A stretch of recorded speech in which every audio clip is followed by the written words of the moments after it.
Imagine करो आप workout के लिए ऑलरेडी लेट हो। आप जल्दी से रेडी हो रहे हो और बस अपने फेवरेट वर्कआउट प्लेलिस्ट प्ले करना चाहते हो।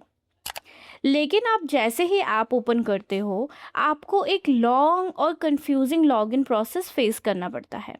बार बार लॉगिन डिटेल्स एंटर करनी पड़ती है, बार बार आपको ऑनबोर्डिंग स्क्रीन्स में अपना डेटा फिल करना पड़ता है और एक सिंपल म्यूज़िक प्ले करने में ही आपको इतना टाइम लग जाता है। तो ऑब्वियसली पूरा एक्सपीरियंस फ्रस्ट्रेटिंग हो जाता है। और इसी टाइप के पेन पॉइंट्स को आइडेंटिफाई और इम्प्रूव करने के लिए यूएक्स डिज़ाइनर्स यूज़ करते हैं यूज़र फ्लो डायग्राम्स का। So hey guys, welcome back to the channel. और आज हम बात करने वाले हैं यूज़र फ्लो डायग्राम के बारे में। और मैं आपको स्टेप बाय स्टेप दिखाने वाली हूँ कि आप इसे कैसे क्रिएट कर सकते हो using Figma and chat GPT. Simple words में समझे तो यूज़र फ्लो डायग्राम एक पाथ होता है जो यूज़र फॉलो करता है किसी स्पेसिफिक टास्क को कंप्लीट करने के लिए। मतलब यूज़र ऐप में कहाँ से एंटर करता है, कौन से स्क्रीन पे जाता है, क्या डिसीजन लेता है और फाइनली अपना गोल कैसे कंप्लीट करता है। और यूज़र फ्लो का मेन पर्पस होता है यूज़र के लिए एक क्लियर और स्मूथ पाथ क्रिएट करना, ताकि वो बिना कन्फ्यूजन के अपना गोल कंप्लीट कर सके। तो अब बात करते हैं यूज़र फ्लो डायग्राम क्रिएट कैसे करते हैं। यूज़र फ्लो क्रिएट करने के लिए हमें यूज़र रिसर्च, प्रोडक्ट अंडरस्टैंडिंग और क्रिएटिव थिंकिंग की नीड होती है। और ये कोई सिंपल लीनियर प्रोसेस नहीं होता, बल्कि ये एक आइटरेटिव प्रोसेस होता है जहाँ हम कॉन्टिन्यूसली सीखते हैं और इम्प्रूव करते रहते हैं। तो फर्स्ट स्टेप होता है understand your user journey and user goal. इसके लिए हम यूज़र पर्सोना क्रिएट करते हैं और यूज़र जर्नी मैप बिल्ड करते हैं। यूज़र पर्सोना हमें हेल्प करता है ये समझने में कि यूज़र कौन है, उसके गोल्स क्या है, उसकी मोटिवेशन क्या है और वो किन चैलेंजेस को फेस करता है। और यूज़र जर्नी मैप हमें स्टेप बाय स्टेप ये दिखाता है कि यूज़र प्रोडक्ट के साथ कैसे इंटरैक्ट करता है, उसके एक्शंस, थॉट्स और इमोशंस क्या हैं। ये दोनों चीज़ें मिलके हमें एक स्ट्रॉन्ग फाउंडेशन देती है यूज़र फ्लो क्रिएट करने की। और अगर आपको यूज़र पर्सोना और यूज़र जर्नी मैपिंग को डिटेल में समझना है तो मैंने इन दोनों टॉपिक्स पे सेपरेट वीडियो ऑलरेडी बना रखी है, आपको उनके लिंक्स डिस्क्रिप्शन बॉक्स में मिल जाएंगे। सेकेंड स्टेप होता है identifying the entry points. Her user journey कहीं ना कहीं से स्टार्ट होती है। हो सकता है यूज़र गूगल सर्च से लैंडिंग पेज पे आए, या होम पेज के साइन अप बटन से स्टार्ट करे, या किसी पुशअप नोटिफिकेशन की वजह से ऐप ओपन करे। तो हमें आइडेंटिफाई करना होता है कि यूज़र एग्जैक्टली कहाँ से अपनी जर्नी को स्टार्ट कर रहा है। अब आता है सबसे इम्पॉर्टेंट स्टेप, यूज़र के लिए स्टेप्स को मैप करना। यही एक्चुअली आपके यूज़र फ्लो का कोर होता है। यहाँ हमें स्टेप बाय स्टेप ये डिफाइन करना होता है कि यूज़र ऐप के अंदर क्या एक्शन लेगा। फॉर एग्ज़ाम्पल, यूज़र का फर्स्ट एक्शन क्या होगा, उसके सामने कौन से चॉइसेस या डिसीजंस आएंगे और वो नेक्स्ट स्क्रीन तक कैसे मूव करेगा। यहाँ आपको हर सिंगल क्लिक कैप्चर करने की ज़रूरत नहीं है, बस मीनिंगफुल स्टेप्स पे फोकस करना है, जैसे ऑनबोर्डिंग कंप्लीट करना, अकाउंट क्रिएट करना, वर्कआउट सिलेक्ट करना या फिर पेमेंट कंप्लीट करना। बेसिकली वो इम्पॉर्टेंट एक्शन जो यूज़र को उसके गोल तक ले जाता है। अब नेक्स्ट स्टेप होता है डिसीजन पॉइंट्स को ऐड करना। क्योंकि हर यूज़र सेम पाथ फॉलो नहीं करता, कुछ यूज़र डायरेक्टली ऑनबोर्डिंग कंप्लीट कर देते हैं, कुछ मिडवे पे ऐप क्लोज कर देते हैं और कुछ यूज़र साइन अप की जगह continue as a guest choose कर लेते हैं। और ये जो डिफरेंट चॉइसेस और पाथ होते हैं उन्हें ही हम डिसीजन पॉइंट कहते हैं। यही वो प्लेसेस होते हैं जहां यूज़र कंफ्यूज या फ्रस्ट्रेटेड हो सकता है। इसीलिए हमें फ्लोज को क्लियर और सिंपल डिज़ाइन करना होता है। और फाइनल स्टेप होता है एंड पॉइंट्स को डिफाइन करना।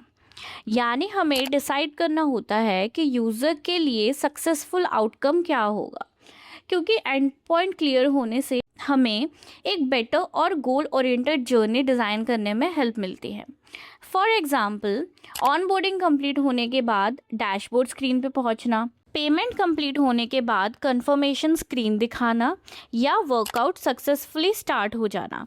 बेसिकली एंड पॉइंट वो फाइनल स्टेजेस होते हैं जहां यूज़र अपना गोल सक्सेसफुली कंप्लीट कर लेता है। और अगर आप एक बिगिनर हो या अपना यूएक्स केस स्टडी या प्रोजेक्ट बना रहे हो तो आप चैट जीपीटी की हेल्प से अपना यूज़र फ्लो ईजिली जनरेट कर सकते हो। And you can use this prompt based on the user persona and user journey map. Design a user flow diagram for a fitness app. So यहाँ पे आपको अपना यूज़र फ्लो डायग्राम और user journey map ज़रूर add करना है chat GPT में, so that you can get a better user flow based on your user. तो अब जब हमारे पास सारी रिक्वायर्ड डिटेल्स रेडी है, अब हम डायरेक्टली फिग्मा में अपना यूज़र फ्लो डायग्राम डिज़ाइन करना स्टार्ट करते हैं। तो सबसे पहले हम लॉगिन फ्लो से स्टार्ट करेंगे, क्योंकि ये यूजुअली यूज़र का फर्स्ट इंटरेक्शन होता है ऐप के साथ। तो लॉगिन स्क्रीन का यूज़र फ्लो क्रिएट करने से पहले हम देख लेते हैं कि यूज़र फ्लो डायग्राम में कौन कौन से शेप्स यूज़ होते हैं। सबसे पहला शेप होता है Oval. Oval shape basically process के स्टार्ट और एंड को रिप्रेजेंट करता है। उसके बाद आता है रेक्टेंगल। रेक्टेंगल किसी भी प्रोसेस या एक्शन को शो करता है। नेक्स्ट जो हम यूज़ करते हैं एरोज। एरोज हमें डायरेक्शन और फ्लो शो करता है। और फाइनली आता है diamond shape. Diamond shape decision points के लिए यूज़ होता है। For example, is the user is registered. तो ये बेसिक शेप्स मिलके complete user flow diagram create करते हैं। तो अब जब हमें बेसिक शेप समझ आ गई है, अब हम step by step login user flow create करना स्टार्ट करते हैं। सबसे पहले हम ओवल शेप का यूज़ करेंगे, क्योंकि ये प्रोसेस के स्टार्ट को रिप्रेजेंट करता है। फिर हम एरोज यूज़ करेंगे फ्लो के डायरेक्शन को दिखाने के लिए। अब यहाँ पे हम यूज़र से एक क्वेश्चन पूछेंगे, is the user is already registered. क्योंकि जब भी हम किसी भी ऐप या वेबसाइट पे जाते हैं तो यूज़र या तो एग्जिस्टिंग होता है या फिर एक कम्प्लीटली न्यू यूज़र होता है। और क्योंकि यहाँ पे क्वेश्चन या डिसीजन आ रहा है तो हम लोग एक डायमंड शेप यूज़ करेंगे। अब इसके दो पॉसिबल आंसर्स हो सकते हैं, ईदर येस और नो। अगर यूज़र ऑलरेडी रजिस्टर्ड है तो हम उसे डायरेक्टली लॉगिन करवा देंगे, लेकिन अगर यूज़र रजिस्टर्ड नहीं है तो हम उसे क्रिएट अकाउंट फ्लो में ले जाएंगे।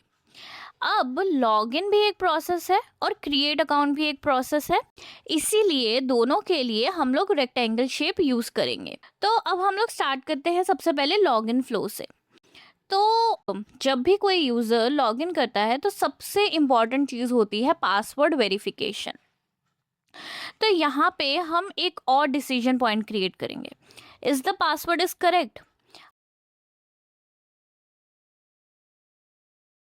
अगर पासवर्ड करेक्ट होता है तो यूजर सक्सेसफुली लॉगिन हो जाएगा और हमारा फ्लो कंप्लीट हो जाएगा।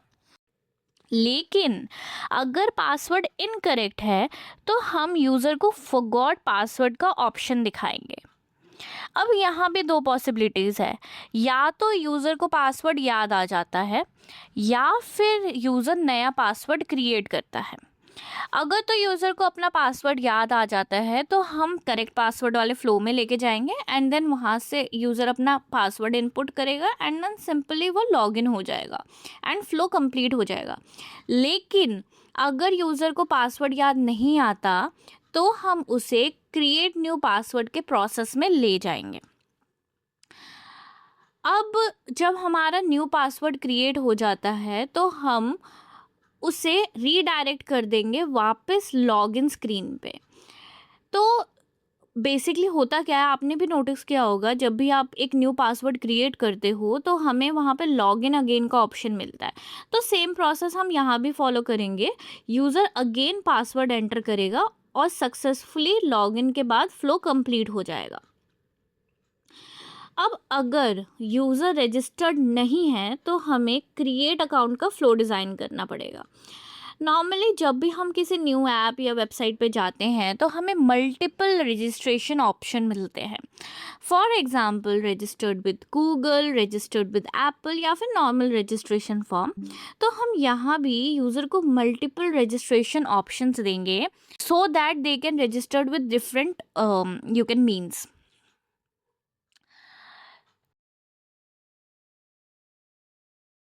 अब जब यूज़र रजिस्ट्रेशन कंप्लीट कर देता है तो यूजुअली उसे एक ईमेल वेरिफिकेशन या ऑथेंटिकेशन कोड रिसीव होता है। तो नेक्स्ट स्टेप हमारा हो जाएगा क्या, अकाउंट एक्टिवेशन का। यूज़र ईमेल में रिसीव्ड कोड एंटर करेगा और यहाँ भी एक डिसीजन पॉइंट होगा, इज़ द कोड करेक्ट।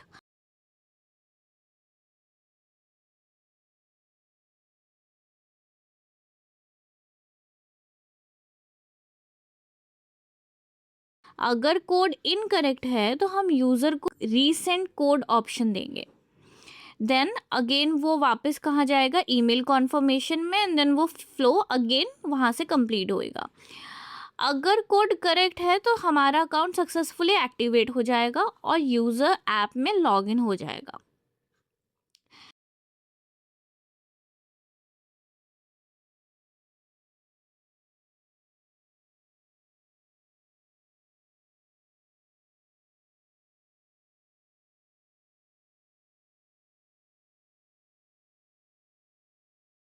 इस तरह से हमारा कंप्लीट लॉगिन और रजिस्ट्रेशन यूज़र फ्लो रेडी हो जाता है।